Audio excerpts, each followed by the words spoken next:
Hi അസ്സലാമു അലൈക്കും, welcome back. ഇപ്പോൾ എന്തൊക്കെയുണ്ട് എല്ലാവരുടെയും വിശേഷങ്ങൾ? തമ്മിൽ കണ്ടപ്പോൾ തന്നെ നിങ്ങൾക്ക് മനസ്സിലായിട്ടുണ്ടാവുമല്ലോ ഇന്നത്തെ ബീഫ് കൊണ്ടുള്ളതാണെന്ന്. അപ്പോൾ അതെങ്ങനെ ഉണ്ടാക്കുന്നതെന്ന് നോക്കാം. അപ്പോൾ അതിന് വേണ്ടിയിട്ട് ഞാനൊരു 500 ഗ്രാം ബീഫ് കഴുകി വൃത്തിയാക്കി എടുത്തിട്ടുണ്ട്. അതിലേക്ക് വേണ്ടുന്നത് 1 ടീസ്പൂൺ മുളക് പൊടി, പിന്നെ 1 ടീസ്പൂൺ മല്ലിപ്പൊടി, 1 ടീസ്പൂൺ ഇഞ്ചി വെളുത്തുള്ളി ചതച്ചത്, 1/4 ടീസ്പൂൺ മഞ്ഞൾപ്പൊടി, ആവശ്യത്തിന് ഉപ്പ്, പിന്നെ ഒരു 1/2 ഗ്ലാസ് വെള്ളം കൂടെ ഇതിലേക്ക് ഒഴിച്ച് കൊടുക്കുന്നുണ്ട്. ഇനി 1 ടീസ്പൂൺ വെളിച്ചെണ്ണയും കൂടി ഇതിലേക്ക് ചേർത്ത് കൊടുക്കുക. ഇനി നമുക്ക് കുക്കർ അടച്ച് വെച്ചിട്ട് ഇതൊന്ന് വേവിച്ചെടുക്കുക.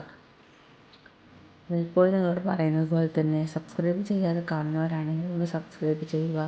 പിന്നെ തൊട്ടടുത്ത് ബെല്ലൈക്കൺ കൂടെ ഒന്ന് പ്രസ് ചെയ്യുക. പിന്നെ അതിൽ ഓൾ എന്ന ഓപ്ഷൻ ഉണ്ടാകും, അതും കൂടി ഒന്ന് ക്ലിക്ക് ചെയ്യുക. ഇനി ഇതിലേക്ക് 1 ടേബിൾ സ്പൂൺ വെളിച്ചെണ്ണ ഒഴിച്ചിട്ട് 2 സവാള അത് വാങ്ങിയ ശേഷം ഇഞ്ചി വെളുത്തുള്ളി 1 ടീസ്പൂൺ ചേർത്ത് കൊടുക്കുക. ഇനി 1 വലിയ തക്കാളി ഞാൻ ചേർത്തിട്ടുണ്ട്. ഇനി 5 പച്ചമുളകും കൂടെ ചേർത്ത് കൊടുക്കുക.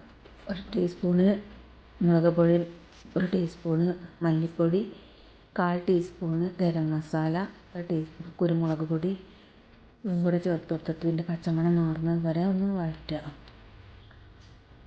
ഇനി ഇതിലേക്ക് നമുക്ക് വേവിച്ച ബീഫ് ഇട്ട് കൊടുക്കുക. ഇതൊക്കെ നന്നായിട്ടൊന്ന് മിക്സ് ചെയ്യുക. ഇനി ഇതിൻ്റെ വെള്ളം ഒന്ന് വറ്റി വരണം. വെള്ളം വറ്റിയിട്ട് ബ്രൗൺ കളറാകുന്നത് വരെ നമുക്ക് മൂടി വെക്കാതെ തന്നെ സിമ്മിലിട്ടിട്ട് വെള്ളം വറ്റിച്ചെടുക്കുക. ഇനി ഇതിലേക്ക് കുറച്ച് കറിവേപ്പിലയും കൂടി ചേർത്ത് കൊടുക്കുക. ഇങ്ങനെ നിങ്ങളും കൂടെ ഒന്ന് ഉണ്ടാക്കി നോക്കും.